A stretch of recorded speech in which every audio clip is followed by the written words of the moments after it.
Une élève triche et trahit la confiance de son professeur, mais le karma la rattrape lors des examens.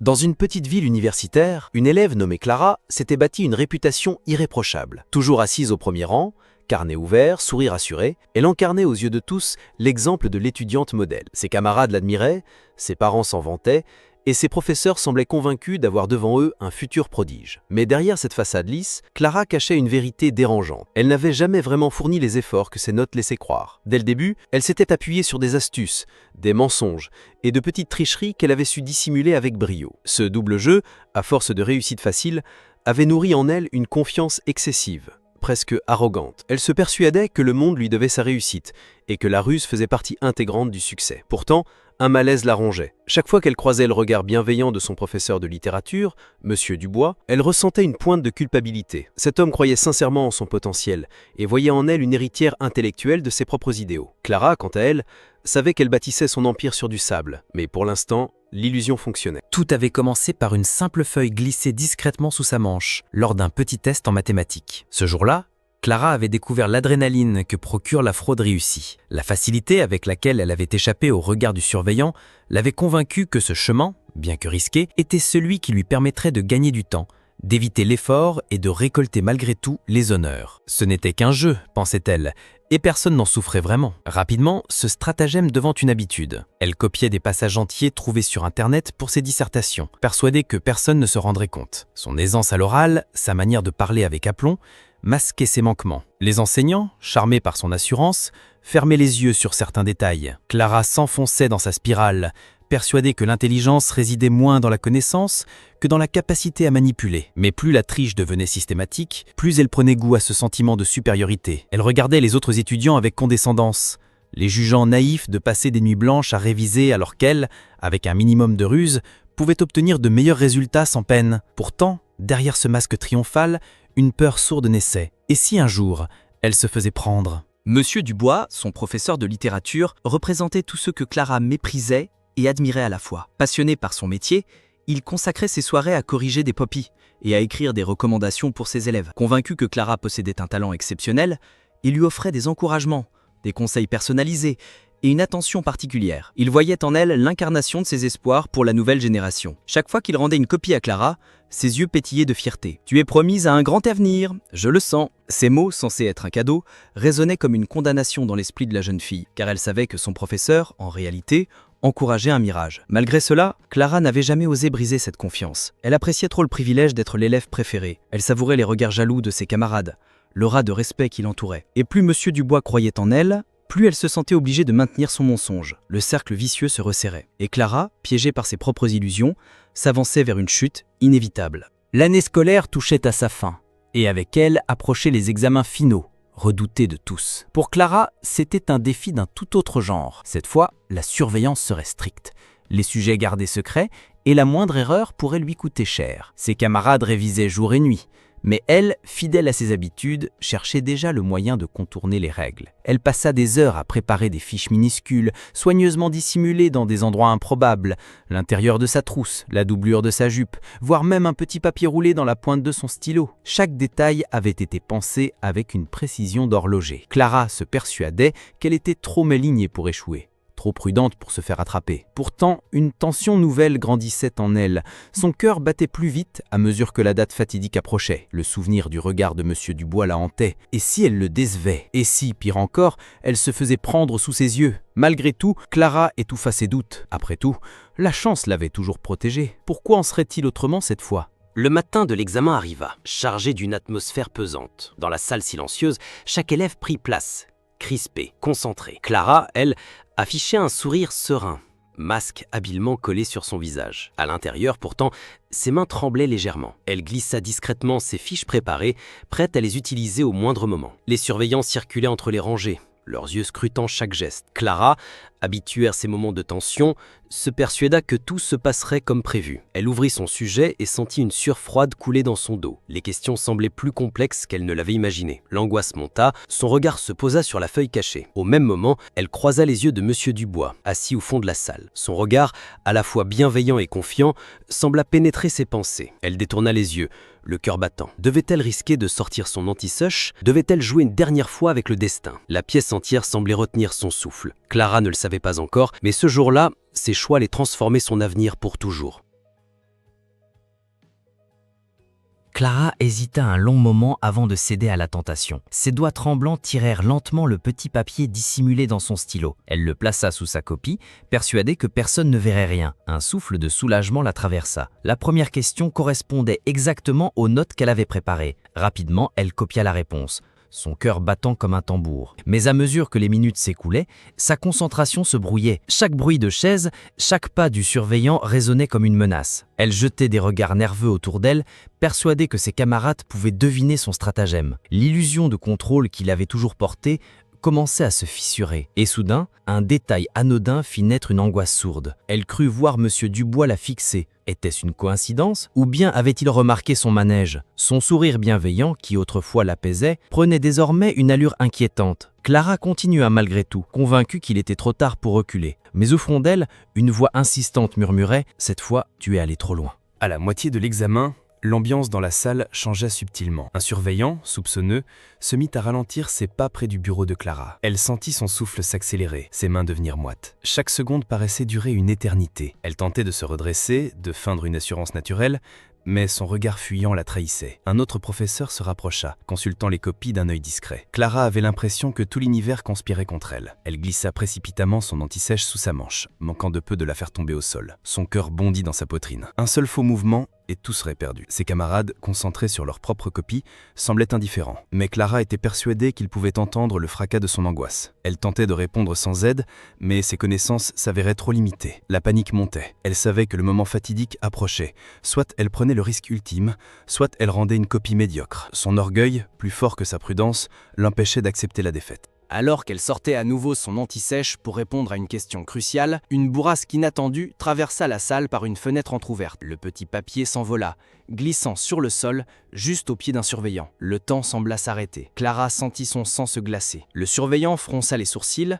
ramassa le papier et le déplia sous le regard attentif de toute la salle. Un silence pesant tomba instantanément. Clara baissa la tête, incapable d'affronter les regards. Son visage devint rouge écarlate et son souffle se bloqua dans sa gorge. Monsieur Dubois, alerté, se leva et s'approcha. Lorsqu'il vit le contenu du papier, son visage se figea entre déception et tristesse. Il ne dit rien d'abord, mais ses yeux parlaient pour lui. Tout son respect venait de s'effondrer. Clara, acculée, tenta de balbutier une justification, mais aucun mot crédible ne sortit. Pour la première fois, elle se rendit compte que son monde de mensonges venait de s'écrouler en un instant. Le surveillant, d'une voix froide, annonça « Tricherie confirmée, copie annulée ». La sentence tomba comme un couperet. Les camarades de Clara se tournèrent vers elle, certains chuchotant, d'autres étouffant un rire. Les regards admiratifs qu'elle avait toujours savourés se transformèrent en moquerie ou en mépris. Elle, qui se croyait au sommet, se retrouva soudain réduite à une simple fraudeuse. Monsieur Dubois resta silencieux, son regard fixé sur elle. Ce silence pesait bien plus lourd que n'importe quel reproche. Clara ressentit une brûlure intérieure,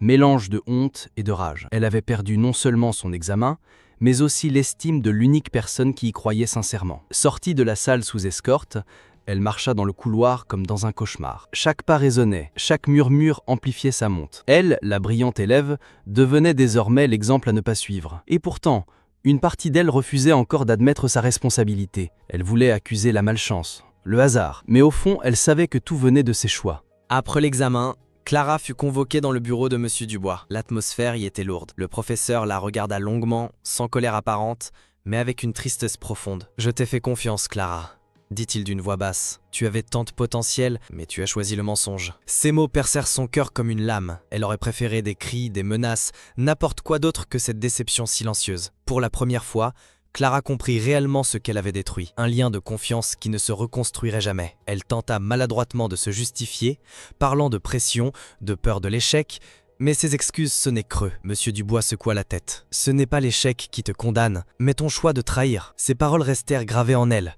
comme une marque indélébile. En sortant du bureau, Clara sentit le poids de sa chute. Elle n'était plus la star de l'école, mais une élève marquée, condamnée à vivre avec la honte de ses propres actes. Et pour la première fois, elle doutait de pouvoir se relever. Quelques jours plus tard, le conseil académique convoqua Clara. Dans une salle austère, 3 membres de l'administration l'attendaient, dossier en main. Le verdict fut sans appel, son examen était annulé et une sanction disciplinaire serait inscrite dans son dossier. Les mots résonnaient comme des coups de marteau. Clara baissa la tête, incapable de soutenir les regards accusateurs. Elle comprenait enfin que sa réputation, soigneusement construite pendant des années, s'était effondrée en quelques minutes. Ce camarade serait bientôt informé, ses parents aussi. Cette humiliation publique dépasserait les murs de l'école. La directrice, d'un ton ferme, conclut « Tu as choisi la facilité au détriment de l'intégrité. Sache que les conséquences de tes actes t'accompagneront bien au-delà de cette salle. » Clara, le souffle court, sentit une angoisse envahir son être. Elle ne se battait plus contre les surveillants ni contre ses camarades, elle se battait désormais contre elle-même.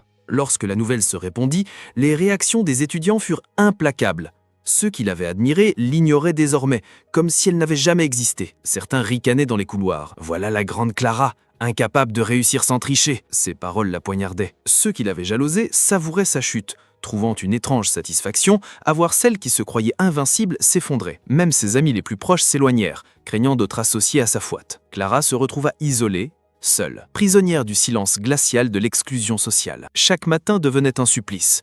Entrer dans la salle de classe signifiait affronter des regards lourds de jugement. Elle n'était plus l'élève brillante, mais l'exemple de la tricheuse. Et plus elle tentait de se montrer forte, plus elle sentait le poids écrasant de son image détruite. Lorsque ses parents furent convoqués, Clara dut affronter leur colère. Son père, d'ordinaire fier de vanter ses succès, resta muet, son visage fermé. Sa mère, quant à elle, laissa éclater une fureur mêlée de déception. « Tu nous as menti, Clara. Tu as trahi non seulement ton école, mais aussi ta famille. » Ces reproches, plus douloureux encore que ceux de ses professeurs, la firent éclater en larmes. Pour la première fois, elle ne pouvait plus se cacher derrière son masque de confiance.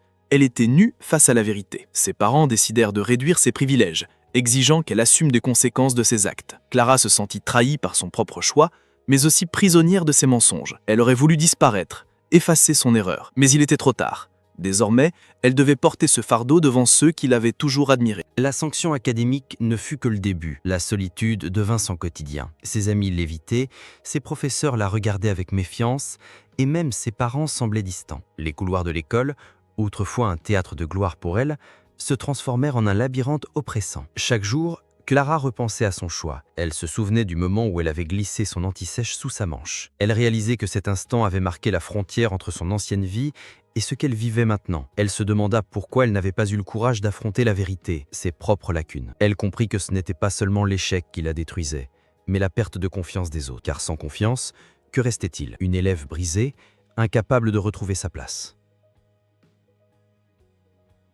Les nuits devinrent les plus cruelles. Allongée dans son lit, Clara revoyait la scène encore et encore. Le papier qui s'envole, le surveillant qui se penche, le regard brisé de Monsieur Dubois. Ces images la hantaient, la privant de sommeil. Elle rêvait parfois qu'elle avait choisi autrement, qu'elle avait travaillé dur, qu'elle avait gagné la fierté de son professeur sans tricher. Mais au réveil, la réalité la frappait de plein fouet. Elle avait choisi le mensonge, et le mensonge l'avait détruite. La culpabilité s'infiltrait dans chaque fibre de son être. Elle ne pouvait plus fuir ses pensées, ni trouver refuge dans l'illusion. Clara réalisait enfin qu'elle s'était trahie elle-même, bien avant de trahir les autres. Avec le temps, Clara commença à analyser ses erreurs. Elle comprit que son obsession pour la réussite immédiate l'avait aveuglée. Elle avait confondu l'intelligence avec la ruse, la gloire avec l'apparence. Tout ce qu'elle croyait contrôler n'était qu'un château de cartes prêt à s'effondrer. Elle se demandait si elle avait réellement eu un potentiel ou si tout n'était qu'un mirage soigneusement entretenu. Monsieur Dubois croyait en elle, mais cette croyance reposait sur des mensonges. Avait-elle un talent caché qu'elle n'avait jamais exploré? Par paresse ou par peur? Cette question la hantait plus que la sanction elle-même. Elle comprit que la vraie force n'était pas dans l'illusion,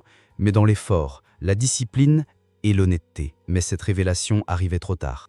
Ironiquement, la chute de Clara devint une leçon pour l'école entière. Les professeurs citaient son cas comme avertissement. Voyez où mène la trichée. Son nom, autrefois symbole de réussite, devint synonyme de honte. Les nouveaux élèves, qui n'avaient pas connu son règne, apprenaient son histoire comme une légende sombre. On murmurait « Elle aurait pu tout avoir, mais elle a tout perdu ». Clara, malgré elle, devint un exemple, mais pour de mauvaises raisons. Chaque fois qu'elle entendait son nom associé à la fraude, elle ressentait une douleur lancinante. Elle voulait disparaître, mais elle comprenait aussi que ce stigmate était désormais gravé dans la mémoire collective. Un après-midi, alors qu'elle quittait l'école les yeux baissés, Clara croisa Monsieur Dubois. Il s'arrêta un instant, la regardant avec une expression indéchiffrable, puis d'une voix douce mais ferme, il dit « Clara, n'oublie pas, Un échec n'est pas une fin, mais une chance de recommencer autrement. Ces mots surprirent la jeune fille. Elle s'attendait à plus de reproches, mais elle reçut une lueur d'espoir. Peut-être que malgré tout, il croyait encore qu'elle pouvait changer. Peut-être que sa chute pouvait devenir le point de départ d'une reconstruction. Pour la première fois depuis longtemps, Clara sentit une étincelle dans son cœur. Non pas l'orgueil de la tricheuse,